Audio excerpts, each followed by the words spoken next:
we'll jump right in here. So my first question to the panel, and it's sort of we'll start with a two-part question here. So some of the research indicates that technology, which you're all in, is particularly a leaky industry where deals get pre-announced. Shahzia, we'll start with you. Give me a little bit of your perspective on the current dynamics of the market you guys are in, the deals you're seeing, the pace of M&A now, and how that affects security around the process and making sure confidentiality is instilled. Yeah, so I think it's interesting because I think Square plays in a lot of different spaces. I think we're traditionally viewed as a fintech company, a payment processor, and there's obviously been quite a bit of consolidation, quite a bit of deal work within our industry, within our space recently. But because we are really focused on building like an ecosystem for businesses, we end up playing in a lot of different industries. And we are seeing a very robust pipeline for the types of things that we look at. So for example, a couple of recent acquisitions we've done. We acquired Caviar, which I didn't even realize Square had owned until I joined Square myself, which is a food delivery company. We also acquired Weebly, which is a website building company. So we are seeing these deals. They're fast-paced deals, and I do think that security tends to be important. I think we've had at least one instance that I know of where potentially there was a leak towards the end of the process, and if anything, that just kind of drove us to get to the finish line faster. So. Yeah. Didier, Salesforce. Very similar. We've seen leaks over time, mostly in the later phase. It's usually after a term sheet. Some are there before, but I think we have a good grip on keeping that. It's a very large group. Salesforce has a very large due diligence group. It's around like 70 to 80 people, so it's hard to keep a secret with 70 to 80 people. But we've seen similar things. We don't see so much of surprise deal. Any particular types of deals or sub-industries that Salesforce is looking at that tend to be? So we are very acquisitive by nature, but it's mostly, it's digital acquisition. We buy things that fit inside of our strategy. We are more disciplined on that side, that it needs to fit in our grand vision, and we don't plan to go and probably buy a scooter company. Right. And before I let Connie answer, one thing that with a panel of two lawyers on it, they had asked me to make sure that everyone understands that they're expressing their own opinions, not necessarily those of their organizations or companies, current or prior. So with that, Connie, if you could tell us a little bit about. Yeah. So, Broadcom, as I think most people know, has moved into the infrastructure software space last year with a lot of doubt into how we're going to execute. But as a result of that move, we now look at so many things. It's definitely not a semiconductor-only focus. And in the companies that we've looked at, especially in software, as everybody knows, valuations continue to be quite high. And we see a lot of processes being run, either auction processes or just, just duty processes where they have to go out. And so we don't actually encounter the leak problem that much in the US. Yeah. It's a different story, I think, outside the US. But, yeah, we'll get to that in a second. If you're interested in additional information on innovation and M&A, I encourage you to check out the Transaction Advisors Institute, which is a robust source for knowledge on M&A best practice. We host a series of M&A conferences, run an elite M&A academy, offer M&A masterclasses, conduct M&A research, organize the M&A Leadership Council, and publish a prestigious M&A journal. Members of the Transaction Advisors Institute include corporate executives, board members, and private equity investors that are interested in understanding the critical issues impacting transaction planning, structuring, and execution. I encourage you to get more involved in the Institute.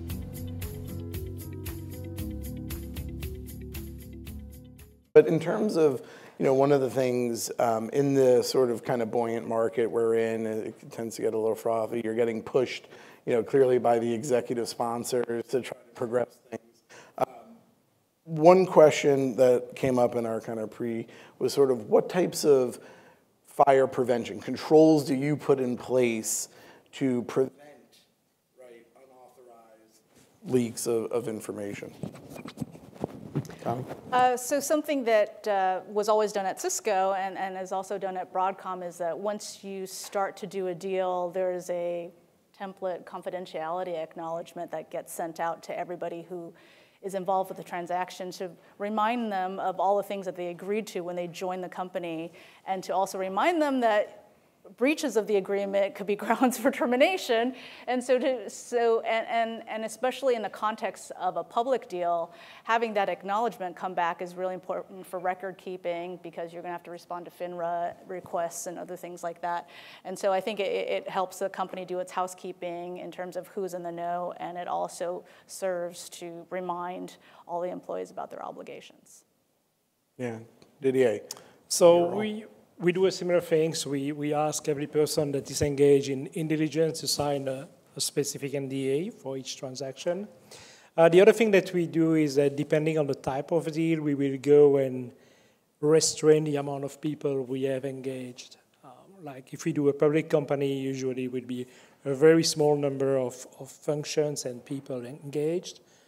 If it's a small acquisition, digital acquisition, then it's an insane amount of people. The thing that where we have the most exposure, I would say, is the unintentional leak. People love to use social network those days, so we've had many instances of people going on LinkedIn, and also once you get 80 people working in M&A at a company looking at your profile, there may be a deal coming down your way. So that's something that people don't think about. Shahzia, to that point, I mean, is the unintentional leak is something we discussed. I mean, is that people just forgetting, as Connie mentioned, you've just signed an extra NDA step and they're just not thinking it through, or why does it happen? I think it can happen for a number of reasons. I think there's definitely the foot faults, but I feel like, unintentional really means unintentional, and I think sometimes you'll end up in situations where you have to think about who needs to get that confidentiality notice. And there might be people you're not thinking about, like someone's secretary who has access to all of their emails, someone in the IT group who maybe has access and can get in and out of people's emails. The social media piece where people are geotagging their pictures, I'm on a business trip to XYZ and putting it on Facebook. Is that enough to leak a deal? No. Probably not, but it's enough to kind of put that together with like the LinkedIn viewing profiles, and suddenly you start to put together a bigger picture. I think people need to be thoughtful about kind of their own behavior. So how many people here work in like a completely open workspace? Fair number of us, right? So if you're in an open workspace, obviously the hygiene is going and finding a conference room, but then also realizing that if suddenly your M&A team is locked in a conference room together for 3 months, that's also potentially signaling something there. I've worked at companies where you can, your calendar, right? People can see not only when are you blocked off, but who you're meeting with and the name of the meeting. So if you have Project X, and suddenly there's a bunch of Project X's, and then those show up in your calendar, they show up on the doors of the conference rooms. All of these things that seem small can be sort of spreading unintentionally the message that there is something that's going on at the company. So I think just being thoughtful about that kind of hygiene, trying to keep the deals team small, at least initially, trying to rely more on advisors, thinking about kind of staging and who really needs to be involved at which stage, I think can be a helpful thing to do as well. Yeah, that's a great point. And Didier, you brought up the concept of different deal team sizes, right? And you said insanely large and small, and the numbers, being what they are. But is it changing? Because one thing we've heard, and I think on a couple of the other panels it was echoed, pulling integration forward, right? Trying to get more access earlier to data. Trying to get in front of customers. I mean, I know in the cases where Intralinks had been acquired in the last few years, people wanted to talk to our customers, which would tip a lot of people very early in the process. What's the right size of a deal team, if you can try to give us some sense of that, or the makeup of it, more importantly, and how do you prevent people, or how do you balance the efficiency of doing the process the best while also keeping it small enough and confidential? Connie? Yeah, I think that you do have your set of advisors who you use over and over again, who are all professionals, they're accountants, they're lawyers, who all have their own obligations of confidentiality. Each company has a different, I think, culture regarding how many people they want to pull in the early stages. And each company has a different mindset on how much integration has to be involved from the beginning. I mean, Cisco is very integration-centric. There were like twice as many people in integration as there were in corporate development at Cisco. It was so important to get that right from the beginning. That's not the same as Broadcom. It's something that it's just planned between signing and closing. And so I think it has to be right for how the company operates, but you have to have your trusted teams that you always work with, and then you just have to have your internal team trained really well. Yeah, Didier? It's a really hard thing to do because it's, even in due diligence, you want to have as many eyes on the target so we can identify as many risks as we can. At the same time, for certain type of deals, we are more careful. We are more careful, I would say, in the very, very early days until we sign a letter of intent or term sheet. We'll make sure that audience is SVP and a very small numbers. Yeah. And then we'll expand the scope as we go. But Salesforce is a very trusting company. We like transparency internally, so we like to have 80 people on a deal because we get enough risk identified. And I think it worked for us pretty well. We just need to be careful. We had case where we travel with 70 people in Berlin. We don't have an office in Berlin. That was raising a little bit of suspicion. For example. Don't wear your Salesforce fleece. Yeah, no, we pay attention to that, but still, I still saw people on that trip having Salesforce fleece. I said, nah, don't do that. Yeah. So, yeah.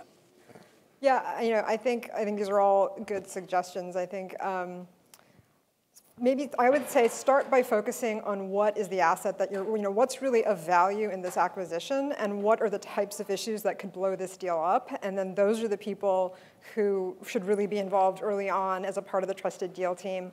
But try to keep it small, and I think that this is where legal and where the corp dev team can really play a role here, because sometimes the people who are in charge of certain integration functions feel like, oh, of course I have to be involved. These are all important things, and they are, but there's a distinction between what do we need to know right now in order to actually decide to go, no go, and do this deal versus what is something we're going to have to deal with once we do the deal. So for example, I've worked on deals where there was a decision that was made, look, we don't need the real estate people to be involved at this stage because there's really nothing going on with the property that's going to blow this deal up. We are absolutely going to use outside advisors to look at the agreements, make sure everything's in place, but we don't need to kind of get a giant internal deal team. So I think being really strategic and thoughtful about who you're bringing in and when can help. And also thinking about, if you want to do diligence, for example, on customers, hire a third party, have the buyer sort of sit in on calls or surveys that are being done by a third party just silently and get the information that way so that you're not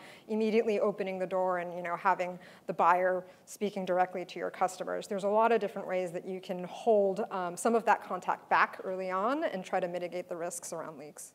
Yeah. So we've talked about unintentional leaks and how to prevent them. Oftentimes, in our research, we've discovered that leaks are not unintentional, but are, in fact, intentional by one of the parties. Let's talk a little bit about the drivers. Why are people leaking deals on both the buy side and sell side? What's in it for the target? What's in it for the advisor? What's in it for all the different constituents? Connie? From my experience, it's been really on the sell side where there is an interest in drumming up additional interest in a deal that's perhaps not moving along as fast as the target or the target's bankers would like. And I was telling these guys on the phone that we had signed an NDA with a company. We showed up for the 3-hour management presentation, and we just decided to pass. And so we were out of the process. But 3 or 4 weeks later, there was a news article that said, these companies, including us, are actively looking at this asset. And we were like, no, that's absolutely not true. We were out a long time ago. But But somebody at the company, I mean, it's somewhat true. We were involved at one point in time in looking at the asset. But they just made it sound like you you were were just still sounded involved. like it was really active, and it was, I think, either they weren't getting enough interest, or whoever was interested was just really moving slowly, and then they just wanted to bring it to a head. So that's been, our experience is mostly on the sell side. Yeah. Didier? Yeah. What we've seen is the buyer, private equity, trying to rack up the price, trying to get a better price by leaking very early in the process. We've seen that a couple of times recently. The other one, definitely, like in the past, probably 4 years ago, yes, when there was a leak, Salesforce would have played let's accelerate the deal and make sure it happens. And now we are a little bit more, well, fine, we have enough exclusivity, we can wait. And we don't play that game again. We had a recent one in the press, and we just waited. We just played the game. Yeah, so a lot of that, trying to create that competitive tension is the reason for the leak, and making sure you get the valuation of the process to move faster. Shahzia, what's been your... Yeah, I think timing and competitive tension are probably the two biggest things that I've seen. I'm actually curious, because I've heard of this happening. I haven't had it happen personally to me. But sometimes you hear stories about competitors getting wind of a deal and leaking the deal, perhaps in the interest of spooking customers of the target, particularly for smaller targets where they might not have that many customers. They might be very important customer relationships. But those types of leaks can be very damaging because they can spook your customers. They can also spook your employees. There's a lot of consequences to that. Or competitors potentially going to regulatory authorities and kind of talking to them ahead of the deal and kind of getting their perspective in as well. Yeah, no, that's definitely true. I mean, the studies that we have done show that there's clearly an increased premium paid for deals that do leak. So it does, in fact, create some competitive tension and valuation opportunity. That said, it comes at risk and with consequences. So maybe if we could talk a little bit of that as a group. I think you started to hint on customers certainly may get spooked, but employees are a big consideration as well. When a deal leaks, going from the fire prevention to the firefighting mode, what do you do at that point on either side of the deal? How do you react, Connie? So I've worked for pretty big companies, and the experience I've had with this is when we've had divestitures, where a business unit was going to go, and maybe they didn't know that that was going to happen. And and in some of those cases, if you didn't find a good buyer, perhaps you weren't going to let it go, you were going to keep it. So you wanted to keep all of your options open at the same time. Right. And in the cases where that's happened, all we could do is batten down the hatches on everybody who knew about the deal and try to quell the rumors. But people, once they hear about something, they're going to think what they want to think. But you just try to get it done as fast as possible at that point. Do you have any obligations to communicate if it's out there and seems credible enough? Do you try to get ahead of it, or is it more of a, batten down the hatches mode? No, I think it's case by case. I mean, in some cases you do feel like you have an obligation to tell people that something is being considered. Yeah. But you also tell them that if we don't find you a good home, we may not do anything. So you just have to be completely transparent. Right. Did Andy? Yeah, it would be more for divestiture. For acquisition, well, until we acquire them, they are not our employees, so that limits the scope. That's usually they are questioned internally, but we don't comment. We don't comment on any pending deals. That's it. People are not stupid. I think that they do believe words printed in the newspaper, and they still... Yeah. It's a fact of life. There is always leaks. Yeah, I think you make a really good point, which is the no comment piece. I think this is like, at the point of a leak, I think that's where all of your good hygiene with respect to messaging comes into play. Always, if it's true, if it's not true, just say no comment. Because if you say, oh, this isn't true, when it's not true, and then suddenly you're saying no comment when it is, you've basically affirmed to everybody that something's happening, right? So I have definitely been in situations where I've worked at companies where we are being told that we are potentially a target for acquisition, and it was completely untrue. And our response was no comment. And those things, it dies down, blows over. But I don't think, at least in the US, that you have an obligation to say anything necessarily, although you do have to weigh it. And particularly if you think about a leak where there's maybe a target company you're considering and there's key employees there who are not over the wall, maybe you might want to bring some of them over the wall just to have the individualized conversations with them and to make them feel good about this acquisition. But yeah, I think that's all important things to think about. We often hear that the advisors can be the culprit, right? Going back to who's trying to maximize valuations and create competitive tension in a deal. Why do you think they wait until, certainly later stage in the process to try to use a leak to create competitive tension? And then what do you think the ramifications are when that happens? And you're pretty sure you know who it is. Well, I would think that it only happens if the process is not going well. I mean, if you found a good partner and you want to get it done, you just want to get that thing done as quickly as possible, and you don't want to slow it down. So as we said earlier, if you're trying to drum up additional interest or you're just trying to get somebody to move quicker, that's when I think that you often hear about bankers leaking a deal. And I do think that there are certain companies that are associated more with that kind of behavior. I don't know if they're necessarily punished, because if they're good at their job and they get you the best valuation, people are still going to go to them again and again. And as the buyer, you're still going to deal with them again and again because they're bringing you great assets. Yeah. So I don't know if there actually are bad ramifications for people who engage in that behavior. Mm. Yeah, I think you're right. Yeah, I think there is in fact a reward for that.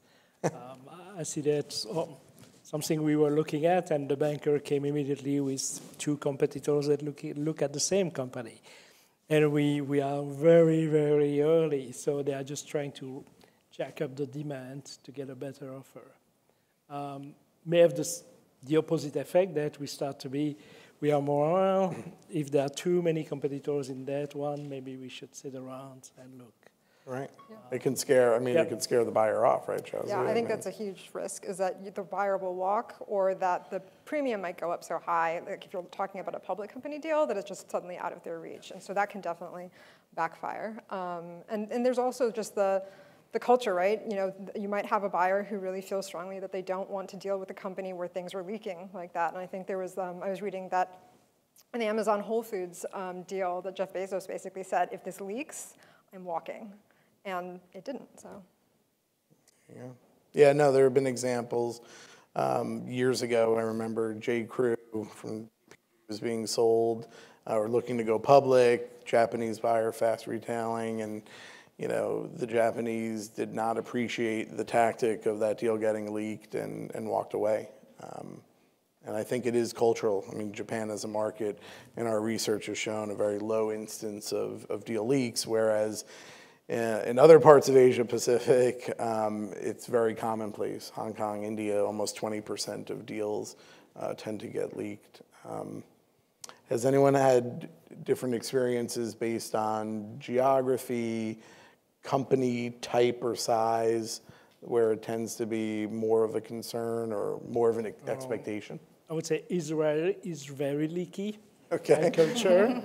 It's pretty amazing. We'll check on that one. Yeah, no, they can't keep a secret. It's so many deals leaking there. And I think it's just the proximity. People are very social when you go to Tel Aviv, and it's really hard to stay confidential. Is there an aspect of a tight-knit community like that? And, even technology here in the Valley, people tend to talk. There's more openness, especially maybe, for non-public private deals. Is that pretty common? Yeah, technology is very loose-lip. Yeah. It is one of the industries where we see the highest amount of deal leakage. And there are legal regimes like you have in the UK that have mandatory disclosures if there's a leak. You can't say no comment. Yeah, if you really have an interest, you have to say it. And then if you don't come out with an offer within 28 days, you are blocked from making an offer for 6 months after that. So the leak is very consequential in certain markets. And there are all these elaborate rules regarding who has the responsibility to make the disclosure. Is it the target? Is it the bidder? And so the dynamics for a leak in that environment are very different than here, where you're like, okay, we'll just go faster, or we'll just do something. I mean, we can deal with it. I mean, there you have to follow the law. Yeah, no, that's a great example. In the UK in particular, that's where we've seen, you know, bankers being fined for market abuse by the regulatory authorities related to leaking public M&A deals with the intention of creating that tension, but subsequently having serious ramifications. Yeah. I'm sorry, I promised I would stay quiet on this topic, but I cannot. So me aches in this discussion, and for 2 reasons. And it's the attorney responsible for securities, governance, M&A at a public company that aches in me. At best, a leak is a breach of a contract, which is not good. You don't want to be involved in that. At worst, it's a criminal offense, and I think that we, as attorneys of public companies, should not take this lightly at all. And I love the Amazon example. If you set the rules of the engagement very clearly, and I'm not suggesting they are the ones leaking it, but with the bankers, with the advisors, with the consultants, you generally succeed in reining leaks in. And you should be very unhappy if anyone is leaking your deals. And I think as a public company, that's something we should just not tolerate. When you're on the other side of the bargain, when you're the one being leaked, it feels very, very, very bad. Yeah. No, and you know, we discussed as a panel the concept of, and no one in this panel has ever seen in an engagement letter with advisors explicitly putting language that prevents leaks. Has anyone in the room? Yeah, we actually have a leak. We do a purchase price reduction if there is a leak. Really? Excellent. With your bankers, or wait, in which contract? With the acquiring company. It's part of our asset or our standard purchase agreement. Oh, okay. If there's a leak, there is a purchase price reduction. And, you know, there's clauses around whose fault, but that's part of the whole discussion. Yeah. No, I mean, so it's bi-directional. But it is clear that there will be a reduction. Interesting. But has anyone actually negotiated with their advisor as a target? Yeah. We've tried to do, and I think there's questions about enforceability at the end of the day, but we've tried to put in a liquidated damages clause with our advisors about leaks. We've not had to litigate it yet, so I don't have an answer for you yet about whether it works. But I think we like it from this is how serious we are about this. Yeah, I wonder how resistant the investment banking community would be to that. They're pretty resistant in signing it, but we've had some success. Right. They're awfully resistant, but so we, Hewlett-Packard, we went through our own little leaks, and we went through enormous transactions such as our spins. And I think you can have a dialogue with the investment banks at the very beginning of a project that is that massive as splitting your company in several pieces, and be very clear that you're not going to do any business with us again if there is a leak on this transaction. And it's not a contract, but that helps you protect the confidentiality. Yeah. I was going to say, I agree with Sergio. We do the same thing. It's one of these things where it's like, it's a good kiss of death. Yeah. No, and I think there is an understanding that the reputational risk now is not worth it. You know, speaking to a lot of heads of investment banks in the last couple of years, their view is, you know, while it may, if you run the right process, right, you shouldn't have to leak a deal late stage to create that competitive tension. And it's not worth it because in certain jurisdictions, the regulatory bodies will come down on those organizations, but the reputational risk is probably the biggest concern they have now.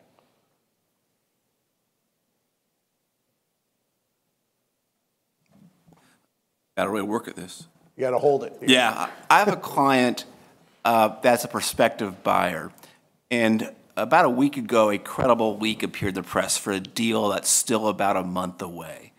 But the leak probably did not come from an advisor. The leak probably came from one of their own employees because they simply have too many people involved in due diligence who are too enthusiastic and too inexperienced. And not only is a leak happening, they're probably over-promising all the great opportunities for Cellerco to come and join them.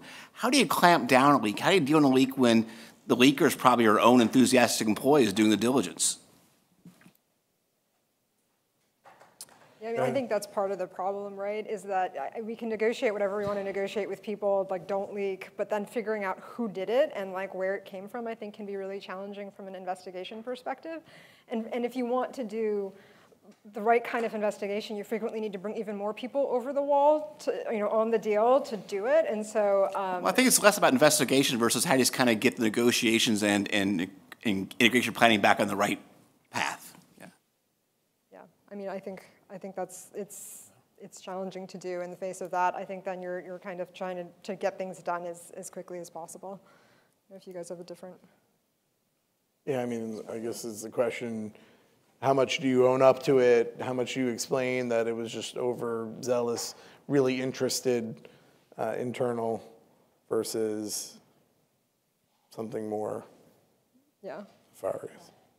Yeah, I don't think there's, I mean, and I think part of our discussion has been each one of these situations is situational specific, right? I mean, each deal obviously is a snowflake, but the real challenge is when bringing over people and, that unintentional versus intentional leak, the time you could spend trying to figure it out, it's probably not worth it. But I think back to the audience point is everyone here is, focused on making sure these leaks don't happen because, and I think Didier, you brought up a good point, the leaks aren't just about, is a deal contemplated between these parties, but there's much bigger concerns of what types of information are potentially leaked, right? Didier, I don't know if you want to talk about that. And I would say, deals before you have an exclusivity, yes, can be painful, especially with public companies.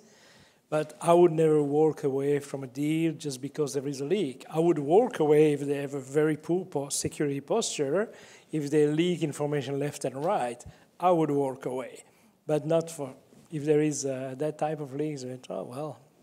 It's part of the business, to be honest. And I think that also impacts the nature of the conversations you have if there is a leak and the other side is nervous as to where it came from and kind of the nature of the leak is how do you assess how to get them comfortable that this is kind of a one-time thing and what you're doing to address it? Because I think just owning up to the fact it was somebody that you think was on your side is not going to be productive necessarily. I think you need to have an action plan in that case. Yeah, and I think we've seen people take action, right? Employees who engage in this and are discovered or are dismissed in a lot of cases, as we talked about in our prep. Yeah, look, I think it's probably safe to say that most M&A conferences you go to will talk about leaks and have been for the last 20 years and will for the next 20 years. It's also safe to say that there's a lot of architecture in the ecosystem, whether very basic stuff like NDAs, whether more innovative deal terms like folks were just mentioning, whether professional obligations, whether keeping the team small, whether, the tyranny of the CEO, don't leak this so everyone gets fired. So there are a lot of incentives and disincentives for people to achieve this, and yet leaks still happen, right? So long as you have the media and market participants willing to trade in information, and so long as you have deal participants, whether it's the target, whether it's financial advisor, whether it's somebody else, who are in the frame of mind of benefiting potentially from a leak, so long as you have people getting drunk and leaving stuff on the subway, which happened in London. There was a very famous leak from about 20 years ago. This stuff will happen. So then the answer is that, well, this is like the flu, right? And so you just deal with it. And unless you can limit your team to 2 people and get it done in 48 hours, you should assume it leaks, and then odds are you're not going to walk away from it just because it leaked, unless you're in a regulatory situation like the UK with the takeover code, and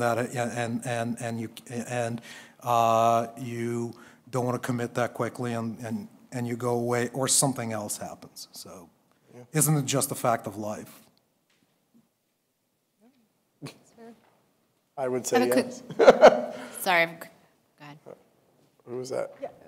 She has a question. Yeah, go ahead. Is anyone else speaking? Sorry. No, that's you. Holding the button down Yes, as hard you as I got it. can. This question is for Didier, and I think what I'm thinking about is leaks that actually cause bad actors to know that there's a deal in progress, and therefore they're going to go after this company to try to get into the code and breach, and that could destroy the deal value. Can you talk to sort of what you guys, how you think about that in relation to protecting it from a cybersecurity standpoint? That's a good question, Susan, because the way we'll do that will be adopting the same technique as a bad guy. So in my case, I have a team of bad guys that are just doing that. When we are looking at a prospective deal, we'll try to break into them and exfiltrate as much as we can, and just to have a good idea of their posture.